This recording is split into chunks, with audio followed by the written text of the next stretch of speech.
Hey, Flight Sim Expo. Welcome to Maximizing Simulation Effectiveness as a Training Aid. We're so glad to be presenting to you here from Gainesville, Florida. So I'm Paul Duty. I'm here with Ryan Jeff.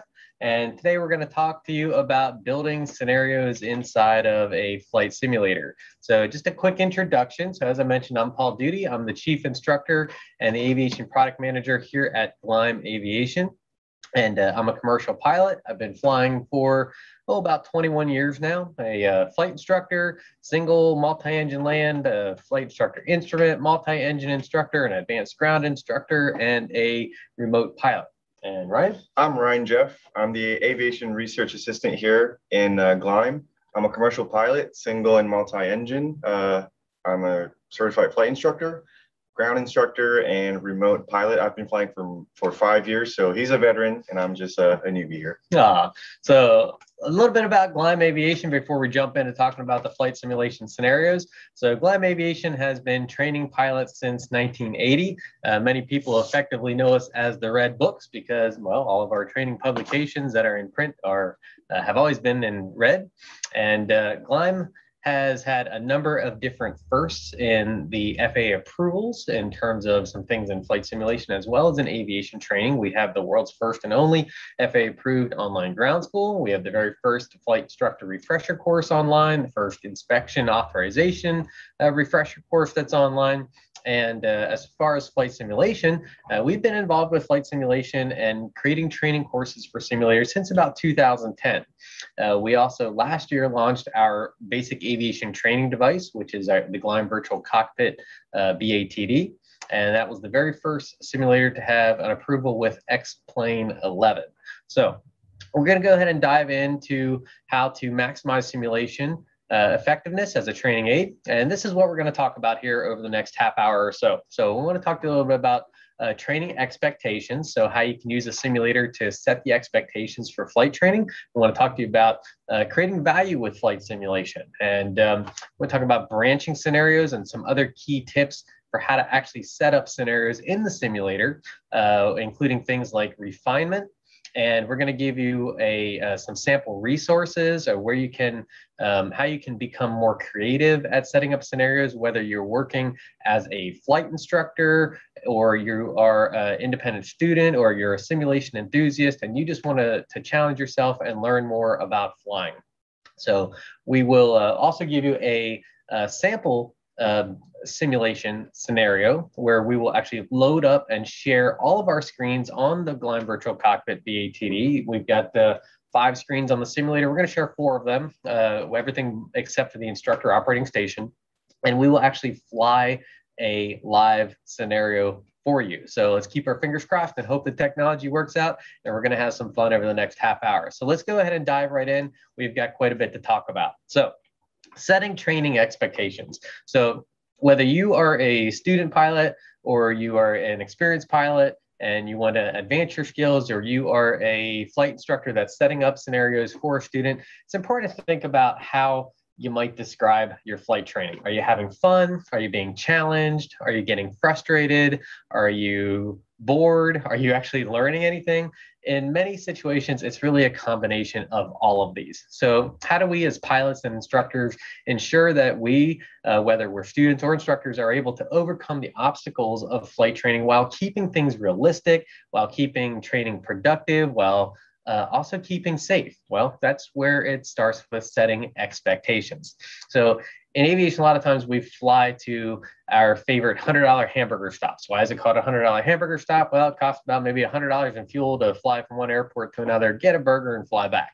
So when you fly to your favorite stop, or just look at it as going to any local restaurant, you generally know what to expect. You know what the wait time is, you know what the ambience is going to be like, you know how you're going to be greeted, you know what the food's going to taste like, you know how much it's going to cost, et cetera, et cetera. So what happens though when the service doesn't go as expected? Well, you might get frustrated, you might leave a bad review, you might consider somewhere else to go next time, or worse, you might make an alternative recommendation to your friends. So how does that relate to flight simulation and aviation training? Well, it's simple. So if you're using flight simulation, you can set the expectations for flight training. You know what to expect when you actually move from the simulator to the real aircraft. So students are going to be a lot happier. You're going to be a lot happier when you know what to expect. You're going to enjoy your flight training, and you're going to be more likely to recommend flight training to other people as well. So while things like customer service are important, that's not what we are really here to talk about. So we know that there are times though when flight safety may be viewed as an inconvenience. Nobody likes delays. We've had delays due to weather. Sometimes you can't fly, sometimes your flight might get delayed. So nobody likes delays, but that happens for a purpose. So let's talk a little bit about the simulator and how you can create value with that for the flight training. So flight simulation has many benefits compared to training in the actual airplane. So we all know how how the simulators can be used for flight training, but they can also be used to replicate the ground training environment. In fact, the airplane itself isn't always the best classroom. The airplane gets hot, it's full of distractions, it's noisy, things don't always go as planned. However, the likelihood is that your room where your simulator is set up, it's maybe dark, it could be air conditioned, it might be, at your house or at your flight school. Either way, it's going to be a controlled environment. So you generally know what to expect. So there is a myth about flight simulation. I want to go ahead and debunk that right now. Many people believe that the simulator is not always an accurate representation of the physical controls of an aircraft. So many sim users tend to over control the simulator because they don't feel it in the seat of their pants. And that's for that. I found that to be more of the case the more experienced a pilot is. So if someone is a manned aircraft pilot and they've been flying for many years or they have a lot of experience in it, so generally those people, they tend to feel how the plane is, even though a lot of times we teach to not fly by feel. So the more experience you have in the aircraft, the more likely you'll think that you're over controlling when you get into the simulator. It's because you don't fly by the seat of your pants. So if you are a flight instructor and you're setting up scenarios for a student, it's very important that you don't project this misconception onto your students. So there are some areas where students are going to struggle with when they're starting out flight training. And one of these areas is fine motor skills. So if you throw a student into an aircraft and you're struggling with this, there will be environmental factors and external pressures that will be active in the real airplane, and they will struggle to actually learn these fine motor skills. So by actually throwing them into a simulator first, they'll be able to basically, the simulator takes away all the environmental and external pressures, and they'll be able to learn the fine motor skills so that they can progress into the aircraft a lot quicker. So something else that you can do is actually, as a student or as a learner, or even before you start flight training, hop into a simulator and try to navigate, like Paul mentioned, the ground area of the airport. So pull out a chart, look at the map of the airport, and try to taxi around and see if you're able to taxi as you should and following the correct procedures. That's right. So, using the simulator, you can use that to increase safety. So there's a lot of things to know about actually learning and what the progression is of flight training. So you've got different things like knowledge tests and practical tests. So, with the practical test is your actual flight test. And, there's a lot of different reasons that people fail those tests. But Ryan, do you want to talk maybe for a minute about like what the most common reason is? Yes. So one of the most common reasons is actually division of attention. So this has to do with looking at what your instruments are saying and being able to scan them effectively and to verify that your instruments are actually performing like what you are actually doing in the real aircraft. So airplane control and orientation, which is described in the Airman Certification Standards, the Pilot's Handbook of Aeronautical Knowledge, and other FAA handbooks. When it comes to simulation, it makes it a whole lot easier for the student because, like I mentioned before, it takes away all these other environmental and external pressures that they don't, that will be distracting to them. So By flying in the flight simulator, it teaches learners to divide your attention inside and out, and again, helps them to progress quickly into the aircraft. Right. Ryan, I got a question for you. Have you ever lost your keys? Yes, I have. How about worse? Have you ever lost your phone? Yes, I've cried. You've cried, yeah. So you know how frustrating that can be. Well, why? Well, because you didn't know where to look for. And just like not knowing where to look, many people don't know how to look for something.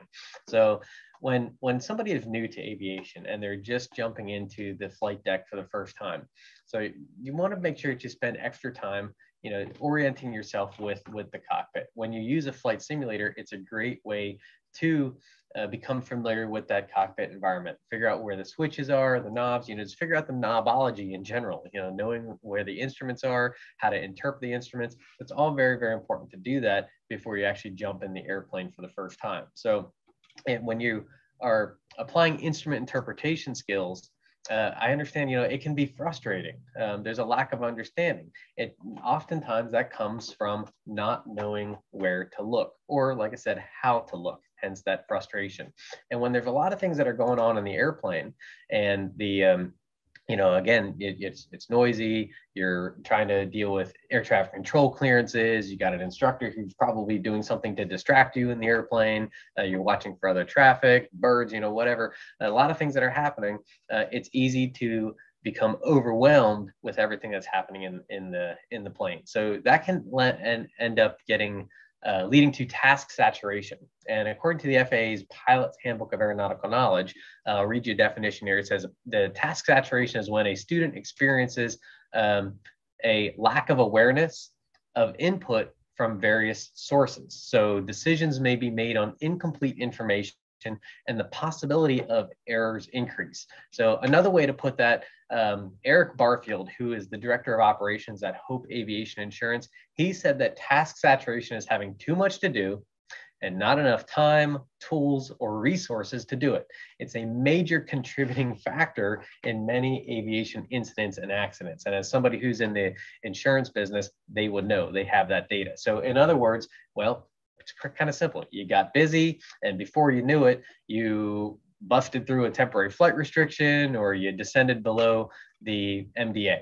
So how do you go ahead and how do we set up scenarios in the simulator? Well, as I mentioned, the simulator is a great tool for building scenarios. So we use a process that's known as branching. And what that means is when you just set up a simulator, it's not just a task, as in do this, fly this, turn this way, descend, climb. It's not just individual tasks. It's actually setting up scenarios. In flight training, we call it scenario-based training. And that's where you put somebody into an actual scenario or a simulated scenario, and they have to figure out, they meaning the student or you, if you're setting up scenarios on your own, has to figure out how to overcome whatever that situation is. So when you use something like branching, that's where you take a scenario and then you branch from that. So think about it like an if-then scenario where you can change the instructions and you can modify the situation. When you do that, it allows the student to progress along various outcomes based on the decisions that were made. So when used appropriately, simulation is a fantastic introduction to navigating even the most complex types of airspace and maneuvers. So in essence, branching is starting with one flight or one situation. And from there, you have the option of going in this direction or another direction. So if you make a decision to do something, there will be consequences. And basically, how would you tackle those consequences and safely land the aircraft, for example? If you choose one scenario, it could put you in a more dangerous situation. If you choose another, it will be maybe a safer situation. So this is where scenario-based training comes into play, and how you as a pilot sitting in a flight simulator can get out of certain situations that might be dangerous. So when you fly scenarios in the simulator, you can challenge yourself by thinking about what the potential consequences are. And when you feel like you are able to effectively, for example, fly around an airport in a traffic pattern, and you feel like you have it, in the back of your mind, like you're able to do it over and over again, challenge yourself by intensifying the scenario, like throw in some clouds, throw in some weather, throw in emergencies, for example, which we will talk about later in this presentation. And basically, the idea is you want to stay mentally peaked and engaged, but when you do feel overwhelmed, you can dial it down and go back to the basics. Always remember to go back to the basics. When you do fly scenarios too, remember to have a purpose and have a reason for doing so. Basically, by creating context for the simulator or for the lesson, you'll be able to learn through experience. So if you're just flying the simulator and just clicking different failures, you're not really learning anything. It may be fun, it may be challenging, but if you're flying to another airport from A to B, for example, and you experience an engine failure, then that will be learning through experience. And when you eventually hop into the aircraft, you'll remember that experience and you'll be able to get out of it safely. Something else you can do, the FAA's website has all the different airport layouts, their airport diagrams. So this could be the first challenge that you do. Go and grab one of these unfamiliar airport charts and look at it for about 30 seconds and see if you can navigate the airport effectively. And from there, if you want to take off from the airport, go ahead and do so. Right. So, hey, by the way, before I continue on too much further, if you are watching this remotely and you are in our live chat, we do have that chat open, and I do want to answer your questions live. So if you have questions, some of those will save to the end, but if you have questions about anything that we're talking about here, we are watching the chat and we would love to answer your questions. So feel free to go ahead and put some things in the chat. I see a number of folks in here already, and we'll definitely get to you here at the end. So. All right, so let's go ahead and want to talk about breaking the accident chain. What is the accident chain? Well, again, so much of what we're doing is we're talking about flight safety. And flight safety, we wouldn't have to talk about flight safety if we didn't have accidents and incidents. But let's face it, we're humans.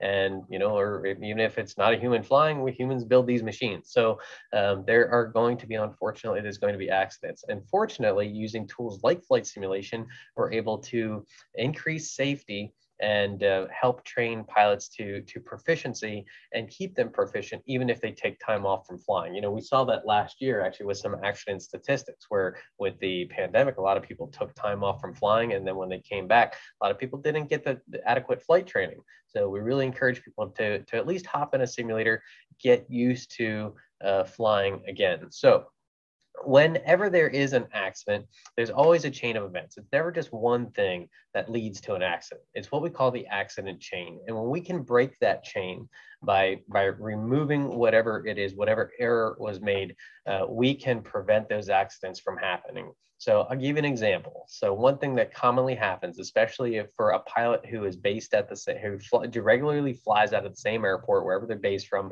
they may have over the last 100 flights that they flew been cleared to taxi across a runway. So maybe the next time they fly, instead of being cleared across the runway, they are being cleared only to the runway, which means they have to stop. They have to hold short. And they have to, of course, with all ATC clearances, read back those instructions. Just like it says here on the bottom of your screen, it says, be alert to the runway crossing clearances. Read back of all runway holding instructions is required. So if you were cleared across, and that's what you're used to, but then the next time you get your clearance showing cleared to the runway, your mind, you might actually read that clearance back correctly to the air traffic controller, but your mind might want you to continue and you might get confused. You might get some cognitive dissonance there where you're not sure what's supposed to happen. Whenever you have that kind of confusing feeling and you're second guessing yourself and you say, I think it's okay, or I think this was what the clearance is, just stop, take a break and ask the air traffic controller what you're supposed to do, because the last thing that you want to have happen is you have a runway incursion because you taxied out right in front of another airplane that was either taking off or landing. It's happened, and there have been a number of accidents in those situations. So make sure that you are mastering the core concepts of the aircraft before you move on to using more advanced technology. So things like paper diagrams, the diagrams that Ryan mentioned, where you can download those airport diagrams from the FAA. Make sure you know how to use the airport diagrams, your mind, and a compass before you start using more advanced technology like an electronic flight bag, where you have maybe an iPad or a mobile device with your charts on it. And those things can help you out, but make sure that you know how to use those core concepts first. So your skills and your patience is all going to improve through refined control touch, and then, like I said, you can start to introduce the technology in the aircraft itself and the automation. So students will be doing this incidental to the practice of critical thinking, and all of this develops a healthy safety culture and promotes a proactive aeronautical decision-making style. So as a side note, simulation can be used to emphasize those controlled readbacks. So if you're using software or plugins such as Pilot Edge, and you're using ATC instructions to advance your skills, make sure you're reading back those clearances properly. So it's a great training tool when used correctly. So Christian, I see your comment there. Yep, you're welcome. Love to hear what you have to think about that. So, all right. So what you see on the screen here are some common scenarios, and some of these might be testable on in a practical test, for example, if you do decide to go for a certificate. There's plenty here, and if you notice on your screen, most of them are going to be system failures. So what the basically failures of the aircraft itself, not really your environment, but internally in the aircraft itself. So one of the things that I like to use a simulator for is to learn complex core concepts. So one of this is going to be at the top of the list here, a blocked pedostatic system. So the pedostatic system receives air pressure for the aircraft, and it senses pressure, and it gives you a reading on your instruments. So when you have a blocked pedostatic system, your instruments, your airspeed indicator, for example, or your vertical speed indicator, these are going to behave incorrectly. And whether the static system is blocked or the pedo tube is blocked, the instruments are going to behave differently. So think about this: you're flying in the winter time and you fly through moisture, and your pedostatic system gets clogged. You get icing on your instruments or on your pedostatic system. So based on how your instruments behave, how can you get out of the situation, and how do you know what your aircraft is actually doing? So as you can tell, recreating these scenarios in an aircraft will be challenging, or it wouldn't be smart at all to do it anyway. So that's why simulators can be effective, because you can actually recreate these situations in the simulator. And again, you'll have experience, and when you do encounter a situation like that by accident, you would know how to get out of it. The next list right here are urgent and emergency scenarios. Some of these are like hypoxia, asymmetrical flap extensions, an engine fire, for example. So these are situations that will be almost impossible to recreate in an aircraft. And if you can, it is also not smart to do so. Again, if you do it on the ground in a simulator, you will gain that experience, and you will learn the flows and procedures necessary to get out of it. So I wouldn't hope that you experience like anything like this in the real aircraft, but if you do, you will have the experience to get out of it. That's right. That's right. And Christian mentions that there's lots of psychology in flight training, and we're going to be coming to that back here in just a moment. But before we get into that, Ryan gave you some really great ideas as far as some of the common emergencies and scenarios and things that you can set up in the simulator. I want to go ahead and give you a couple of resources that you can use to help you get creative. So if you're not sure how to create scenarios, these are definitely some things that you can use. So first off, I want to start off with a shameless self-promotion plug for our syllabus. So you can see it right there on screen, but the Private Pilot Syllabus, one of our red books, that book is actually available for free on our website. If you go to gleimaviation.com and you click on resources and free downloads, you can download that syllabus for not only the private pilot, but also instrument pilot. The private pilot syllabus has 11 ground training lessons, and then it has 27 flight training lessons. And each flight lesson has several dozen different tasks in there that you can complete. I know when I did my flight training 21 years ago, and when I got started, I looked at my school syllabus, and I would go home, and before I would actually go to the airport at my simulator at home, I would set up the scenario, I'd set up the flight training before I went out, and then I would fly it with my instructor. And every time I went out there, my instructor was asking me if I was flying with somebody else. And I said, no, you can check my logbook. You can see I'm only flying with you. And, the bottom line of that is I ended up getting all of my ratings done at the FAA minimum times from private, instrument, commercial. And that saved me thousands and thousands of dollars on flight training. And that's something that anybody can do. And it's something that I've also recommended to all of my students. So definitely use that syllabus and set up those flight lessons in the simulator before you go out to fly. Another great resource is the NTSB's searchable database. NTSB is the National Transportation Safety Board. They have a ton of resources, but the main thing there is those accident scenarios, or accident analyses. So you can read about the aircraft, the pilot, the weather conditions, wherever an accident is in the investigation process. You can read about if the accident case has been closed. A lot of times you can see whatever they think the causal factors are and any safety recommendations. Another great resource actually comes from NASA. So if pilots inadvertently violate some federal aviation regulations, or maybe they, in some cases, need to in the interest of safety, they are encouraged to submit what's called a NASA report, which is actually the aviation safety reporting system. So this is where they can submit their synopsis of what happened.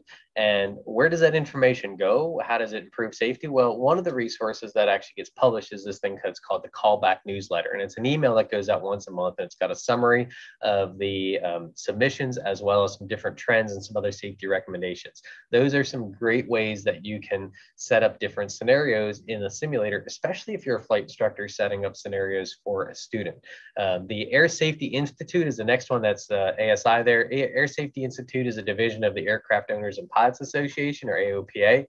They have a lot of different videos on their YouTube, animations, reenactments of actual ATC audio. And when they combine those actual ATC audio clips with simulation, with actually showing you what happened, it really puts you in that pilot seat, and you can feel it. You can really empathize with the pilots by feeling what they were experiencing at the time. When you can hear somebody's voice kind of start to crack and stutter, you can really start to feel what they were going through and get in their heads when they know that something's really going wrong in the plane. It's pretty chilling. It is really chilling. So the next one is Catherine's report. Catherine's report kind of takes like the NTSB's database and adds some more information to it. So it gives you some more things in plain English.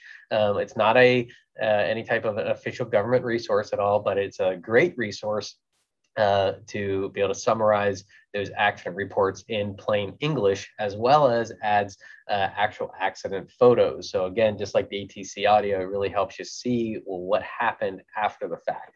The next thing, the last resource I want to give you is ACS tips for evaluators. So the ACS is the Airman Certification Standards. So wouldn't it be great if we had some sort of guidance to create realistic scenarios, something like a prize wheel that you could just spin and come up with a scenario? Well, the ACS, those Airman Certification Standards, were created by a working group, and they provided this document to those evaluators. Ryan talked earlier about the pilot examiners. So in this ACS tips for evaluators document, there are 8 different categories of what they call scenario triggers. And that's anything from different events, the passengers, the pilot or the aircraft, the weather, the airport operations, mechanical failures, instrument operations, and then a host of other different types of scenarios where you can mix and match those to create any types of real world scenarios.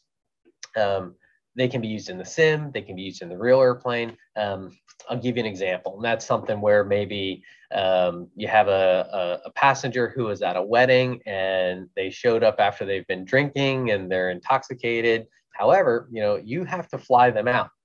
But there is a weather front that's coming in. And if you don't leave now, you're going to get socked in for the next 3 days. And you're thinking to yourself, well, I can't wait. I've got a meeting at work. Or I got something else important. I got to get home to my family. And, so you're trying to go back and forth between, well, what's safe and what's the right thing to do? And what's the, what happens if I do go ahead and take off? Well, go ahead and give your student that scenario to show them that they're not infallible, or yourself to see what you can handle. And set up a deteriorating weather scenario and just imagine yourself that the passenger gets sick and then you need to divert. And then when you divert to another airport, maybe you're doing an instrument approach and the GPS becomes unavailable at the outer marker. Now you need to shoot a different type of approach, or you need to divert. As you can see, when you start to have these different scenarios and then they branch off into other scenarios, it can really end up with you becoming overwhelmed due to task saturation. So one of the most important points about creating simulation scenarios is to stack the scenario with a series of intervention points. Let me say it again. When you stack the scenario with a series of intervention points, what that means is that you always want to have a way out of the situation. So as you're going through a scenario and you increase difficulty, you always need to ask yourself, well, how much?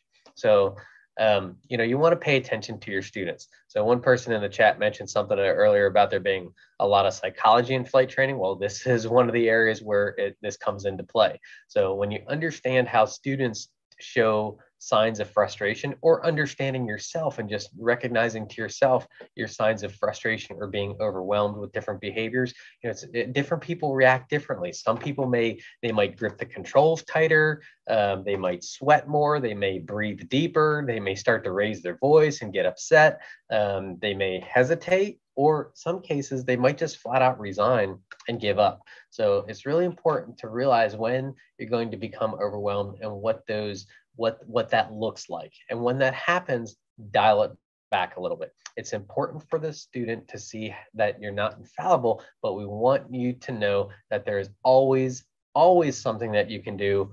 Don't ever give up. So from here, what we want to do is we want to fly a sample flight sim scenario. This is the fun bit. This is the fun bit. So we're going to go ahead and we're going to share our screens with you from the Gleim Virtual Cockpit BATD. And so this scenario here, we're going to ask you, are you a fair weather flyer? You want to increase your scale. So in this case, we're going to go ahead and give you a VFR approach and with an engine failure. And let's go ahead and see what happens. So we're going to go ahead and change the screens here and turn this presentation off. And right now we should see, okay, so right now you should be looking at our flight simulator. So up on top, we have our 3 visual perspective screens stretched across, and then at the bottom of the screen, you have our instrument panel. So in this scenario, we just flew from Gainesville, Florida, where we are sitting here, and we're flying from Gainesville to the Lake City Gateway Airport. It's only about a 25-mile flight, should only take about 15 minutes or so in a Cessna 172. So we are approaching from the southeast, and we're just a couple miles away. You can kind of see here in the middle of your screen, you have the airport just at about hour 12 to 1 o'clock. And that is because ATC has asked us to, or it told us to expect to land on runway 10. Well, 10 faces to the east. We're coming from the southeast, so we need to come and circle in from the right. And they told us to expect right traffic. So I'm going to go ahead and launch the simulator. Ryan is going to simulate air traffic control. I'm going to be, of course, the pilot flying. So we're going to go ahead and talk you through this scenario. And all we're doing is just setting up a simple scenario where we're doing a routine traffic pattern entry with right traffic. So you ready? Yep. All right. So again, I'm acting as the instructor and ATC, and Paul is going to be the student. So Paul, at this point, will be familiar with this approach because he's done it several times, but he's not going to expect what I'm about to throw at him. Okay. So right now, I am about 2.5 miles away from the airport. And Ryan, go ahead and give me a approach instruction. So Cessna 172 Sierra Papa, report 2-mile right base for runway 10. All right, I'll report a 2-mile right base from runway 10, Cessna 172 Sierra Papa. So right now I am at 1,600 feet. My traffic pattern altitude is 1,200 feet. I am coming on down. I've got a few hundred feet to go. And I'm coming up pretty close to that 2-mile right base. I'm at about a 45-degree to the downwind. And in just a few seconds, I will be on that right base. I'm 200 feet above pattern altitude. Coming down, another 100 feet to go. I'm gonna start slowing down. Here's pattern altitude. All right, Lake City Tower, Cessna 172, Sierra Papa is turning right base, 2 miles, 10.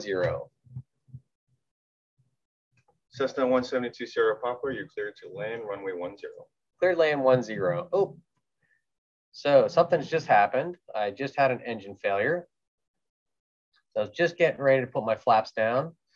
I was gonna set up for 10, but I'm looking around here. I see that there's another runway that's right off to my side here. If I try to extend that out and land on 10, I might not make it. I have some fields in front of me. I did notice that there's a grass strip in front of me off to the left. I'm not going to attempt that. I'm going to go ahead and put my flaps down. I'm a little bit fast. I'm going to set up for runway 5. All right, Lake City Tower, Cessna 172 Sierra Papa, declaring an emergency. I've had an engine failure and I'm landing on runway 5. Clear to land, runway 5. Clear to land, runway 5. All right, so we're just going to go ahead and dead stick it in. I've got full flaps. Going to line up here at the runway. And we have just safely touched down. Going to brake. There's a taxiway here. Let's go ahead and see if I can drift off the taxiway. That way we don't have to shut the airport down for an extended amount of time. Only think about that if you have time to think about it. There we go. So we have just safely landed the airplane dead stick through a changing scenario. So as an instructor, I'm looking at what Paul has done, and I would say he had to decide. He had to fly the plane first. He had to navigate and look for the best landing spot. And then he communicated to ATC. And for me as an instructor, I would find that acceptable, and because he landed the aircraft safely. Right. All right. So let's go ahead and back here, and I want to summarize what we did. There we go. All right, so there we go. So did that VFR approach, engine failure, and we had the option there diverting to the best landing site. I knew my equipment. I knew what it could handle. I knew what it couldn't handle. Why did I know it? Because I practiced this in the simulator.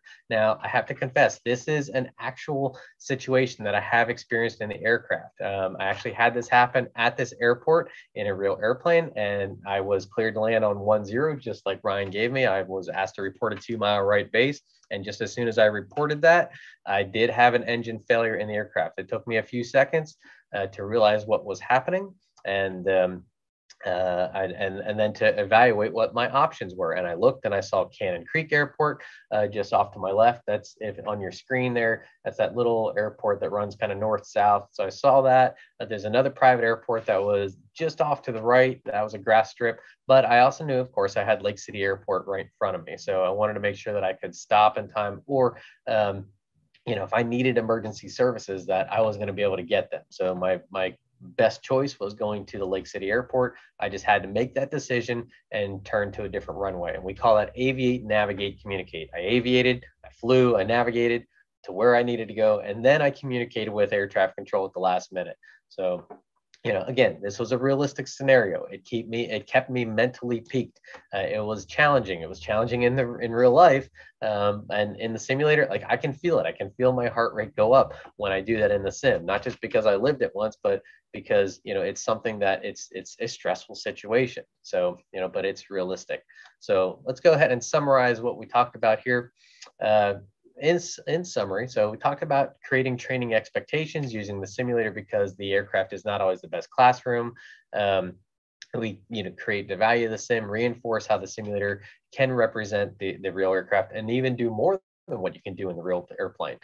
When you create scenarios, branch them. So use those if-then scenarios to change it. In this case, we were going to practice pattern work, and we changed that to an engine failure.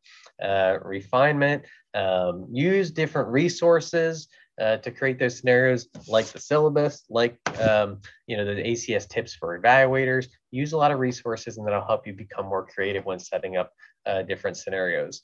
And there's lots of resources that are out there. So if you have questions, if you want to get in touch with us, you can. Here's where you do it. By the way, we also have the X-Plane Flight Training course. We're just about wrapped up on time, but the X-Plane Flight Training course allows you to use an artificial intelligence instructor to set up all sorts of scenarios for you. And if you have any questions about that, you can see it online at gleimaviation.com/simulation. And you can call us 800-874-5346, extension 471, or email us at aviationteam@gleim.com. I think we're just about wrapped up on time, but looks like I do have a couple of questions here. Someone noted that Pilot Edge has the ability to inject failures into X-Plane 11 for what it's worth. Thank you. Great point. Yes, Pilot Edge has the ability to inject those failures. That is a great way to have things happen in the plane when you didn't expect it. Somebody else said, are the injected failures done randomly or pre-planned for training purposes? So you can actually set that up in your simulator. So depending on what sim platform you're using, you can set up scenarios or failures to happen either at the click of a button or when a certain time has reached, or randomly. Let's see here. Someone says, is it a good idea to park in the grass or median after an engine out rather than a taxiway? Ian, great question. If your number one priority is safety, getting the plane down safely. Now, where you leave the plane after the engine failure, that's secondary to getting on the ground safely and getting stopped. So make sure you focus on that. In this case, I was able to see there's a large taxiway with a large ramp area that I was able to drift off the runway. If you're able to do that, great. You asked about going into the grass. Well, you never know. It might be wet. The plane might get bogged down. My choice would be to go into a taxiway as opposed to the grass. But if the grass is your only choice, that might be it. Someone else said here, Brian, you said you're a student pilot, and this was, oh, thank you. I appreciate your comments about the session. Any plans for your flight training course for Microsoft Flight Sim 2020? Not yet. We use X-Plane 11 just because that's what our simulator is based on, and it works great for that. So don't have any plans right now to extend the flight training course to Microsoft at this time. We may have some things for that in the future. So thank you so much. Anyway, so I think we are about out of time now. So I appreciate that. If you have, appreciate the opportunity to come and talk to you from the other side of the country. Feel free to reach out to us anytime. We would love to answer your questions. Any questions at all about simulation, whether you are using Gleim or not, we want to be able to help you out and get you using flight simulation and help you become a real world pilot as well. So thank you so much for joining us. We hope you enjoy the rest of the event.